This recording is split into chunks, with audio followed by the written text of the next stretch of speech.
Dans ce nouvel épisode, nous allons observer ce que la méditation modifie dans notre corps et notre psychisme. Les neurosciences nous offrent la possibilité de comprendre le fonctionnement de notre système nerveux, notamment celui de notre cerveau, mais surtout de comprendre l'interaction entre nos fonctions biologiques et notre psychisme.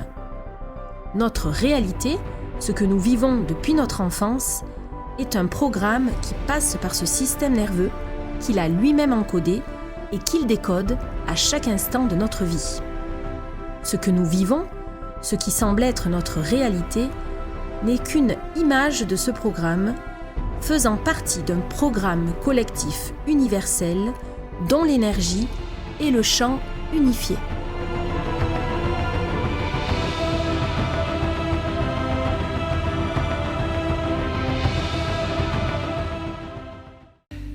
Bienvenue dans ce troisième épisode de Nouvelle Réalité. Alors, félicitations, car vous avez passé l'épreuve du feu lors de l'épisode précédent sur la psychanalyse, un concept très complexe qui prend bien évidemment plusieurs années pour pouvoir être intégré, que j'ai résumé ici en 30 minutes à travers simplement la première et la seconde topique, ce qui représente peut-être que 3 ou 4% de tout l'univers psychanalytique. En tout cas, ce que vous devez retenir pour la suite, c'est que vous vivez une vie que votre moi a construit.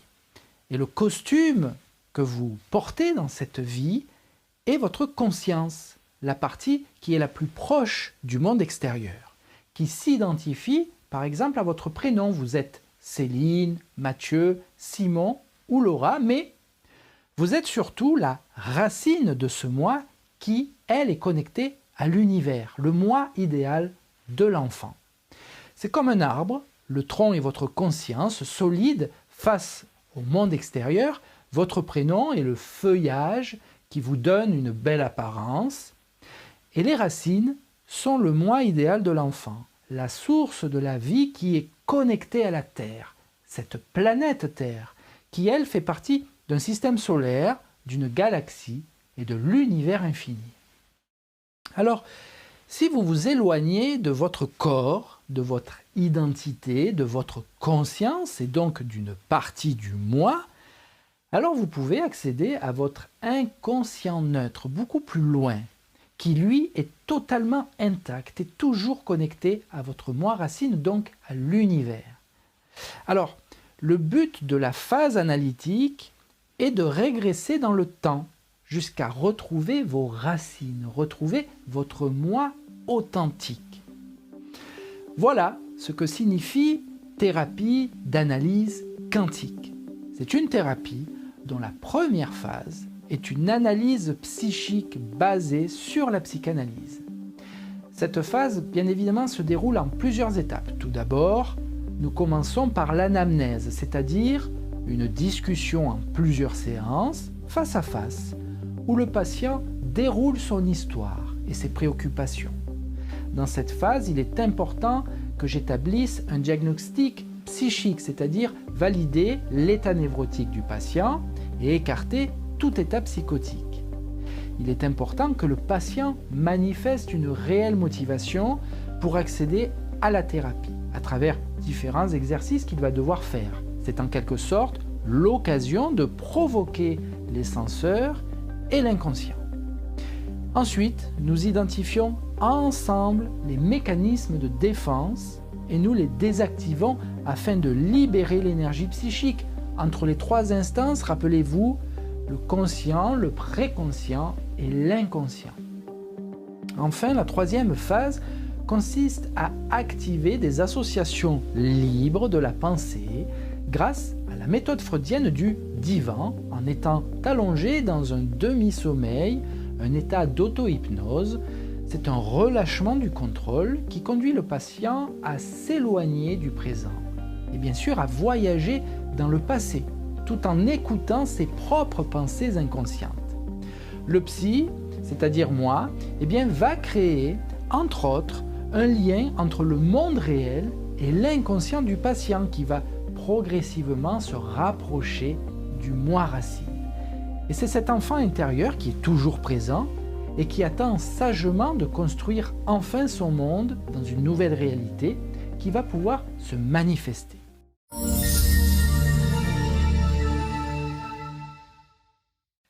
Prenez un temps pour intégrer tout cela.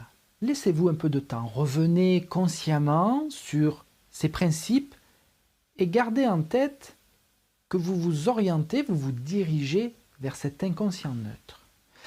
Pensez que vous êtes bien plus complexe qu'une conscience et un simple prénom. Reprenez un instant dans votre imagination l'exemple des montagnes russes du premier épisode. Imaginez-vous là-haut, en équilibre, dans le wagon. Nous allons faire un exercice très simple, pour le fun. Et je vais vous demander de jouer le jeu, c'est-à-dire de vous installer confortablement et de prendre un temps pour vous. Vous allez fermer les yeux. Fermez les yeux. Et détendez-vous.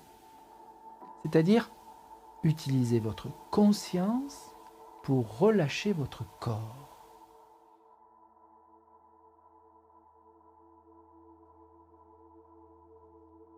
C'est vous, consciemment, qui ordonnez maintenant à votre corps de ralentir.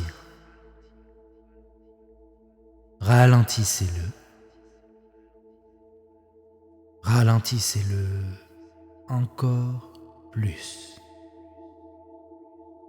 Et ressentez votre corps ralentir. Ralentissez. Prenez maintenant une profonde inspiration.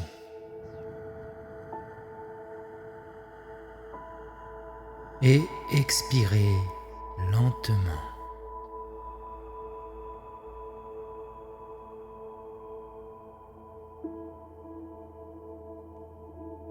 Recommencez.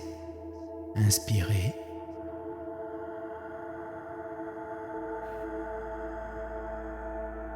Et expirez lentement.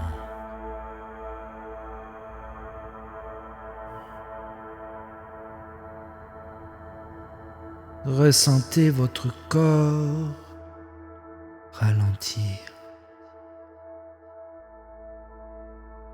Ralentir encore plus.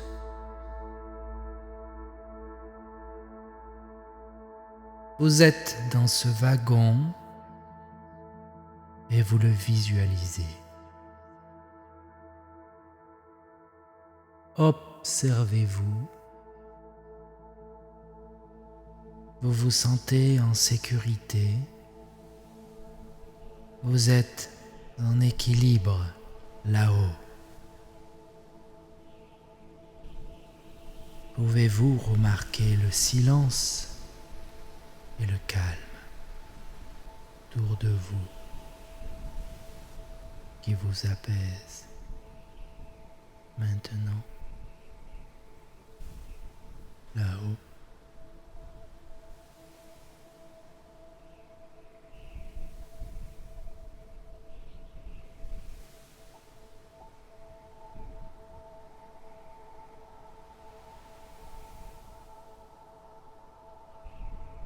Pouvez-vous voir les nuages tout autour de vous, là-haut,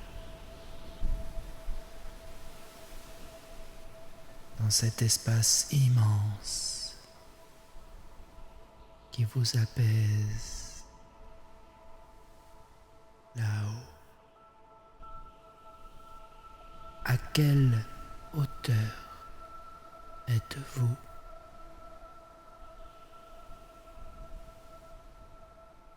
Quelle est la hauteur du vide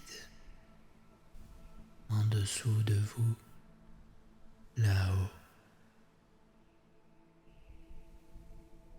Relâchez encore plus votre corps. Détendez-le encore plus. Et cherchez l'équilibre parfait. Cherchez-le.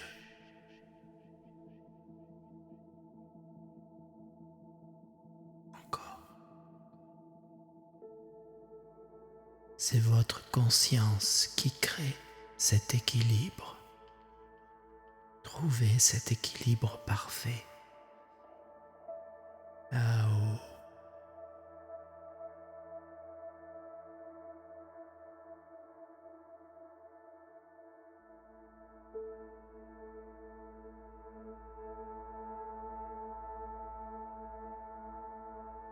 Ceux qui trouvent cet équilibre peuvent ressentir leur respiration se poser dans le calme intérieur profond.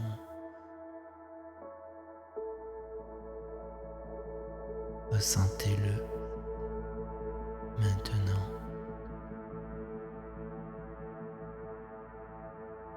Où êtes-vous maintenant?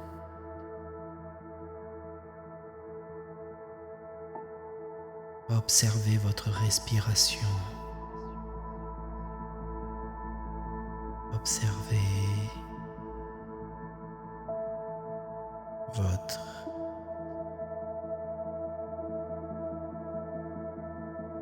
équilibre. Là-haut.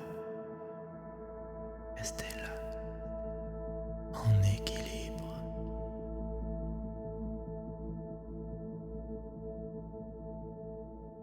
Prenez-en plus.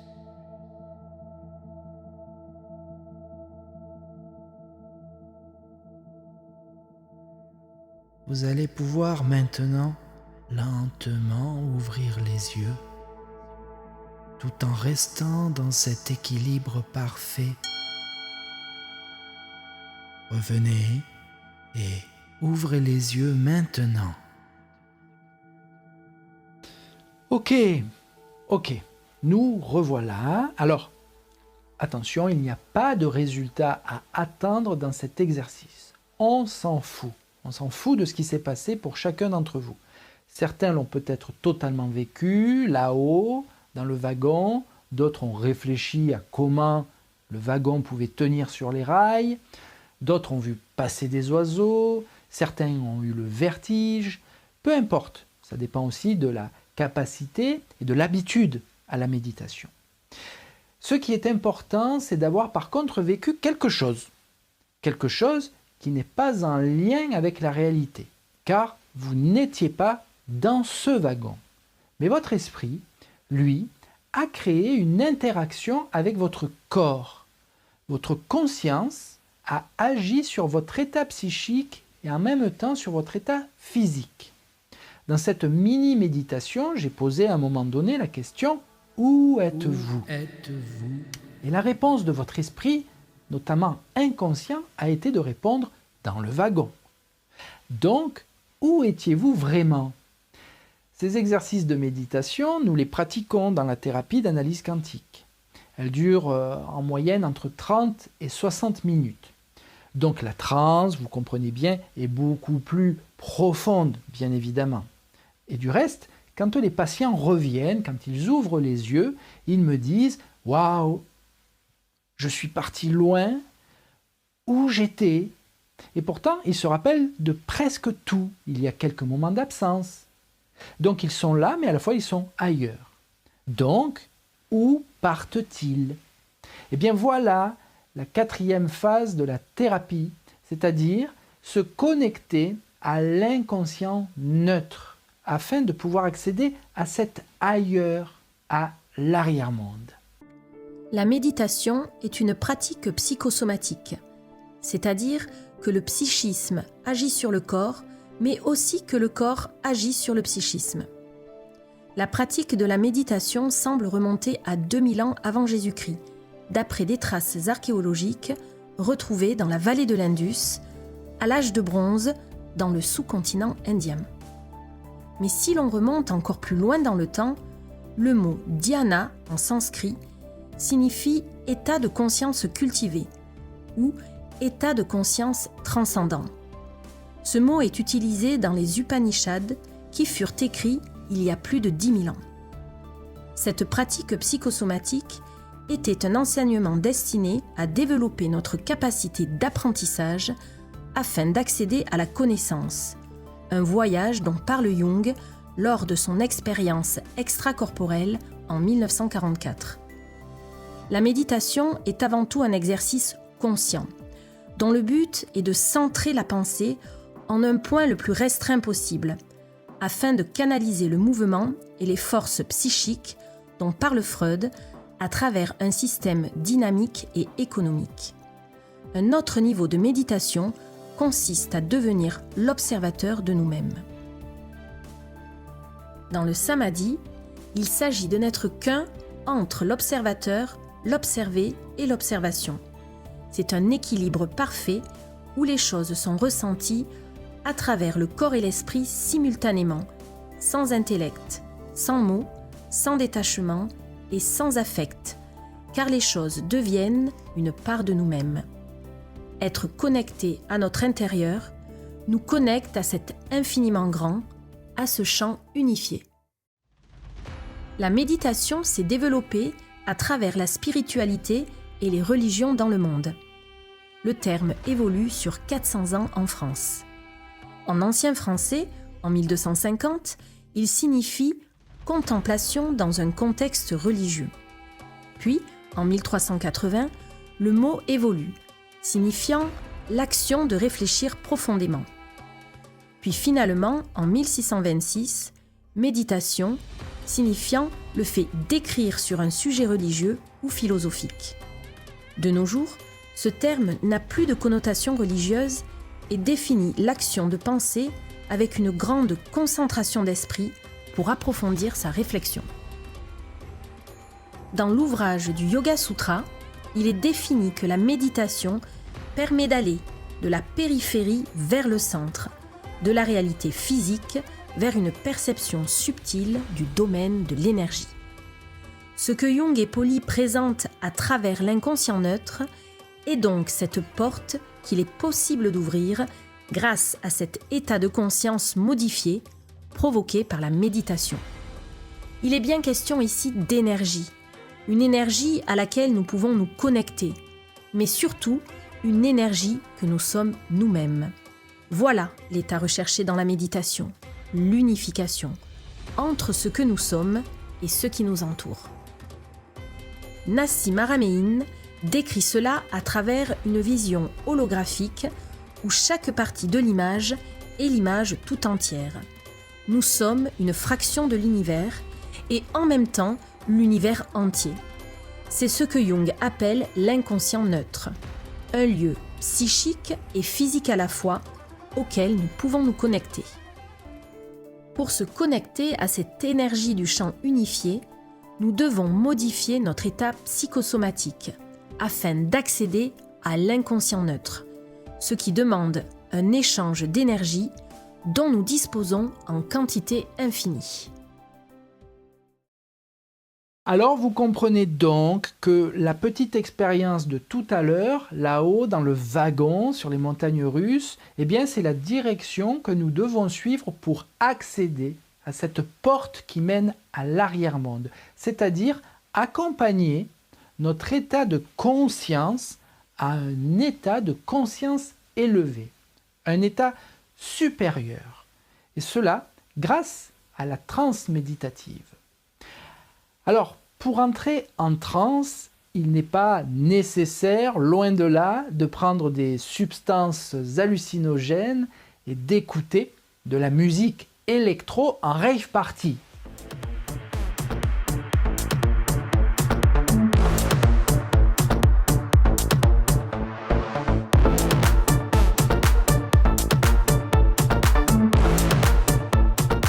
Alors, comment provoquer cet état de transe, mais de façon saine pour la santé, dans le calme, et surtout par exemple seul dans son salon? Alors tout d'abord, nous allons observer ce qu'il peut se passer dans notre cerveau si nous prenons un psychotrope. Que se passe-t-il? Il faut comprendre que notre cerveau est un réseau de cellules nerveuses, les neurones. Et ces neurones communiquent entre elles grâce à leur surface appelée les synapses.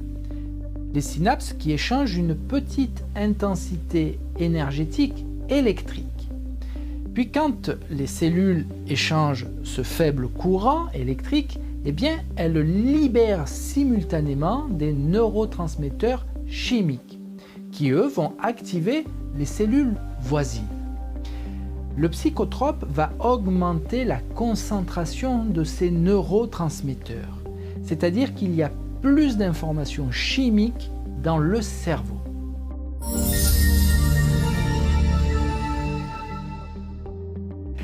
Alors bien évidemment, il faut connaître les principaux composants chimiques qui vont nous intéresser pour la suite, qui sont libérés par ces synapses. Et vous en connaissez bien évidemment certains. Il y a la sérotonine, la dopamine, la noradrénaline et aussi l'acide gamma-aminobutyrique qui est plus couramment appelé GABA. Alors la sérotonine, c'est l'hormone du bonheur. Elle nous fait voir la vie en rose, nous fait rire et provoque de l'euphorie en nous, cette agréable sensation de joie. Et puis nous avons ensuite la dopamine qui, elle, est l'hormone du plaisir. C'est ce fameux plaisir que le ça, rappelez-vous de la seconde topique de Freud, cherche à provoquer en permanence. C'est quelque part un composant chimique qui va stabiliser notre humeur. C'est l'équilibre parfait sur les montagnes russes. La noradrénaline est en quelque sorte la boisson énergisante du psychisme. Elle va booster la puissance physique, c'est l'hormone de l'estime de soi, de la toute-puissance, qui du reste nous ramène à celle du moi idéal de l'enfant que nous cherchons. Et puis en fait, pour finir, la GABA, elle, est un système de freinage de la pensée. Elle va ralentir la perception du temps et de l'espace.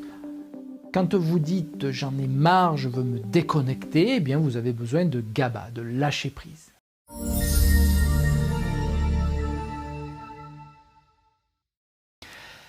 Alors voilà un excellent cocktail d'hormones. Avec une bonne dose, vous allez pouvoir planer dans le bonheur total. Mais vous allez vous déconnecter du monde extérieur. Vous allez vous déconnecter d'une part de la réalité.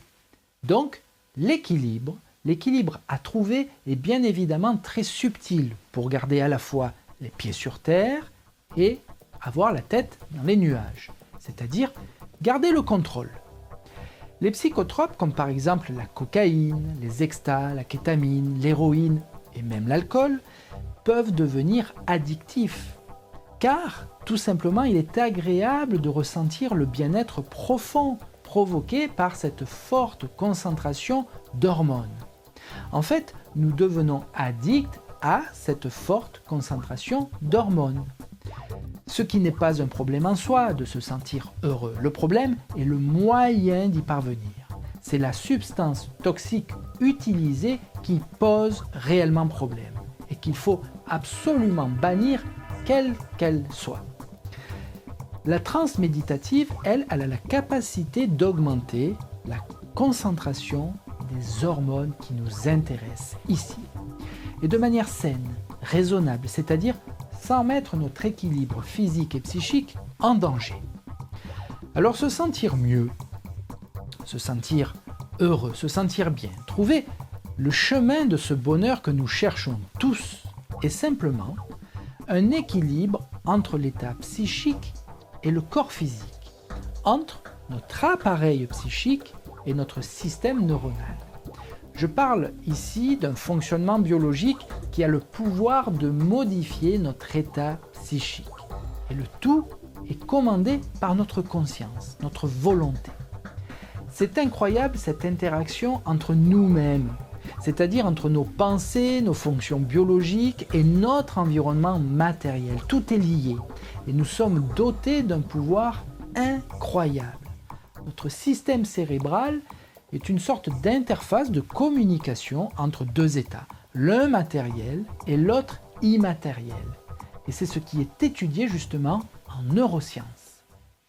C'est en 1875 que les premières études sur l'activité électrique du cerveau, en lien avec le comportement, seront décrites par le scientifique américain Richard Caton. Il est le premier à mesurer l'activité neuroélectrique du cortex cérébral en plaçant l'électrode d'un galvanomètre directement en contact avec la surface du cerveau d'un animal. Le but était de démontrer la corrélation entre le comportement cognitif et le fonctionnement du système nerveux. C'est à cette époque que Charles Darwin propose sa théorie de l'évolution.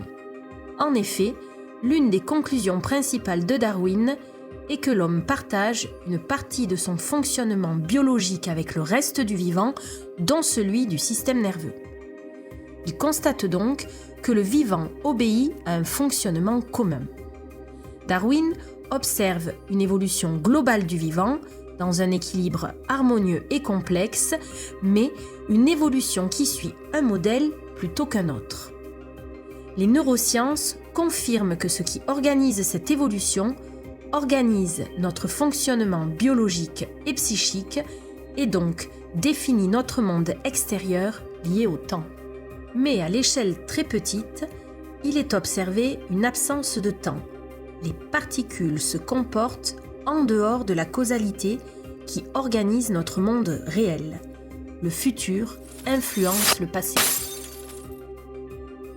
Ce que nous vivons est une part d'une réalité plutôt qu'une autre.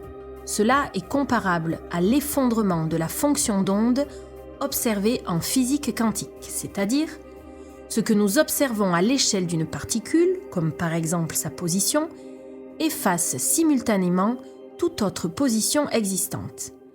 Le champ unifié est l'ensemble de toutes ces positions à la fois, hors du temps et de l'espace. Il est l'ensemble de toutes nos réalités à la fois. Vous êtes ici, mais vous êtes à la fois ici, puis ici. Vous êtes dans une infinité de positions. Mais au moment de l'observation, vous êtes là, dans une de vos réalités, et tout le reste disparaît. L'évolution suit donc une logique calculée à l'échelle quantique. Ce calcul a pour objectif de sélectionner un état quantique parmi tous les états possibles qui résultent de l'interaction de la particule avec son environnement. Ce calcul sélectionne le modèle le plus apte à générer des copies de lui-même. C'est cette réflexion qui a donné naissance au darwinisme quantique dans le courant des années 80, qui théorise la présence d'une intelligence agissant sur l'évolution à l'échelle infiniment petite jusqu'à l'organisation de notre univers entier. C'est ce que Raphaël appelle le programme source contenu dans le champ unifié. Les neurosciences se sont développées à travers la chimie, la psychologie, l'informatique et la physique. La philosophie a joué un rôle important sur la façon d'approcher les neurosciences, notamment au travers de ce qu'on appelle les sciences cognitives, dans une quête de localisation de l'âme dans le cerveau. Ainsi, au XVIIe siècle, le philosophe René Descartes utilisait un argument neuroscientifique pour faire de la glande pinéale le siège de l'âme, cette autre partie de nous que Jung définit comme un système psychique incluant la conscience et le moi et qui nous permet de nous connecter au champ unifié. Ok. Alors, nous avons bien compris que le monde du vivant, le monde cellulaire dont nous faisons partie, suit une évolution dont chaque cellule est connectée à travers un programme commun. Alors rappelez-vous, notre corps est composé d'un assemblage de 100 000 milliards de cellules, c'est-à-dire 100 000 milliards d'unités vivantes qui s'organisent ensemble pour faire fonctionner juste notre corps et le connecter au monde extérieur. Alors cela nous donne une idée de la puissance du programme source. Mais ce programme source est connecté, rappelez-vous, à travers cette infinité de trous noirs, comme une infinité d'ordinateurs qui seraient connectés à un immense réseau à l'échelle universelle. Alors pour connecter un ordinateur à un réseau, il faut qu'il soit branché au programme source. Eh bien, c'est le rôle de notre glande pinéale. Elle génère de l'énergie qui permet de nous connecter au champ unifié et elle fonctionne, je dirais, comme un émetteur récepteur, comme une antenne Wi-Fi. Alors la méditation permet d'activer la glande pinéale, nous l'avons vu. Elle produit ainsi plus de concentration hormonale qui va induire un état de transe. Et à travers cette transe, il est possible de se connecter à l'inconscient neutre, ce qui va nous conduire bien évidemment au champ unifié. La méditation est donc la porte d'entrée. Et pour l'ouvrir, vous devez tout d'abord modifier tout simplement votre activité psychique et cérébrale. Voici donc le schéma autour duquel s'organise la thérapie d'analyse quantique. Il y a le monde extérieur qui est votre réalité, celle où votre conscience s'investit. Voici votre appareil psychique complet. La phase d'analyse va diminuer les censures et donner accès à l'inconscient. Au bout de cet appareil psychique, nous accédons au moi racine, le moi de l'enfant. Puis, la méditation va permettre d'activer la glande pinéale et de modifier l'état hormonal du système nerveux. La transe méditative, activée par ces hormones, va permettre d'accéder à l'inconscient neutre qui va se connecter au champ unifié. Dans ce champ unifié se trouve le programme source, auquel votre programme est intégré. En accédant à cet arrière-monde découvert par Jung, vous pouvez programmer une nouvelle réalité et la projeter dans le monde subtil afin qu'elle interagisse dans votre temps et dans votre espace, c'est-à-dire dans votre vie.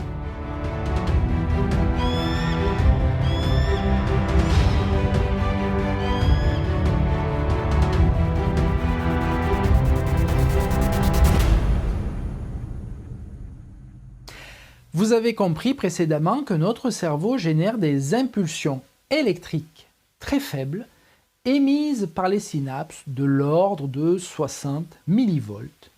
Et pour mesurer ce courant électrique, nous utilisons un électroencéphalogramme qui est comme un testeur électrique que pourrait utiliser un électricien.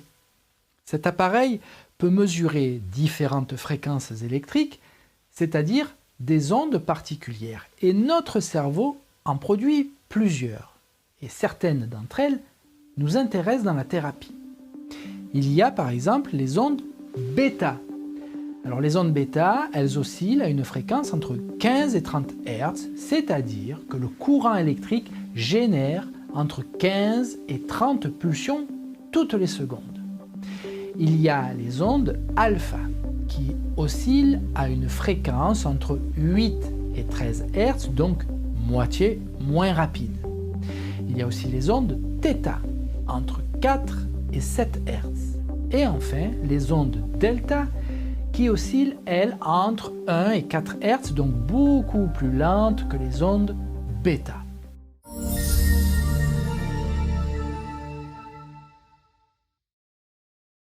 Ces ondes nous indiquent une information importante concernant l'activité de notre cerveau, donc de notre état psychique. Tout d'abord, les ondes bêta correspondent à un état de vigilance totale, c'est-à-dire au moment où l'on travaille, où il y a une activité intellectuelle ou manuelle. Nous sommes concentrés. Les ondes alpha correspondent à un état de détente éveillée. C'est quand vous êtes posé sur le canapé, vous vous détendez, vous prenez un temps de repos. Les ondes θ correspondent quant à elles à un sommeil léger. C'est presque un état d'auto-hypnose. On peut somnoler. Vous commencez vraiment à être très détendu. Et puis les ondes delta correspondent à un sommeil très profond. Là, en gros, vous dormez comme un bébé. Alors, pour qu'on comprenne bien visuellement ce qui est enregistré avec l'électroencéphalogramme lors du travail de la thérapie, je vais vous montrer ici un relevé d'activité cérébrale avant la méditation, dans un état de préparation, donc d'attention. Le patient va s'allonger et il va commencer à se détendre, à se poser, tout en maintenant une attention plutôt analytique. Nous sommes en train de réfléchir ensemble. On observe que les ondes alpha sont beaucoup plus élevées. Le patient se détend, mais l'onde bêta est très proche en dessous. Il y a donc une activité de vigilance importante. Et puis, lors de la séance suivante, là j'ai induit une méditation axée sur l'activation de la glande pinéale pendant 30 minutes. Voici le graphique qui est enregistré. Vous notez qu'il y a immédiatement une activité globale cérébrale qui est beaucoup plus stable, que les différentes fréquences ne s'interfèrent pas, le patient est posé, l'écart bêta-alpha est de l'ordre de 30 points, donc beaucoup plus grand que précédemment, qui n'était que de 5 points. Donc, le patient augmente son potentiel de relaxation. C'est dans cette méditation que je demande au patient, par exemple, de réfléchir sur un point important de son analyse psychologique.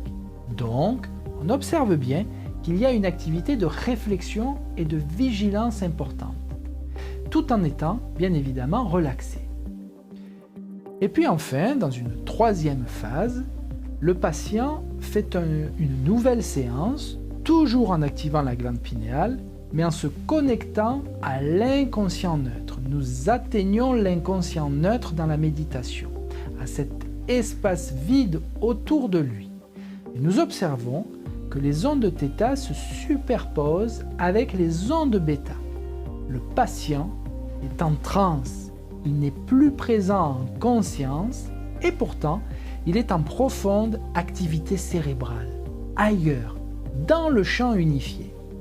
C'est dans cet état cérébral que le patient est en train de programmer sa nouvelle réalité. D'autres mesures, bien évidemment, sont analysées, comme l'activité des deux hémisphères du cerveau, l'activité cardiaque, l'oxygénation du sang, les mouvements corporels. Mais l'objectif de cet épisode, aujourd'hui, est de tout simplement comprendre que notre cerveau, et notamment la glande pinéale, ont la capacité de fabriquer des composants chimiques qui vont augmenter notre état de transe grâce à la méditation. Dans cet état de transe, nous pouvons nous projeter dans l'inconscient neutre, nous connecter au programme source qui est dans le champ unifié et modifier notre propre programme dans l'arrière-monde, ce qui va bien évidemment modifier autour de nous notre réalité.